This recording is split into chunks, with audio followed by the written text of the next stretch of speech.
வேதத்தின்படி அருமையானவர்களே, நீதிமான் என்பது ஒரு பாவமும் ஒருபோதும் செய்யாத ஒரு பரிசுத்தவான் என்கிற அர்த்தம் கிடையாது.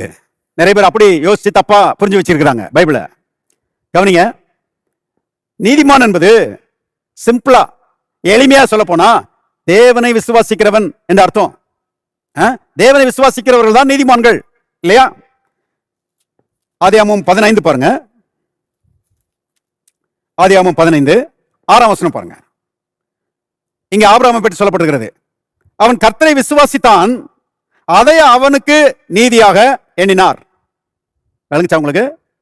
அவன் கர்த்தரை விசுவாசித்தான், அதை அவர் அவனுக்கு நீதியாக எண்ணினார். அப்ப ஆபிரகாம் எப்படி நீதிமானாக்கப்பட்டான்?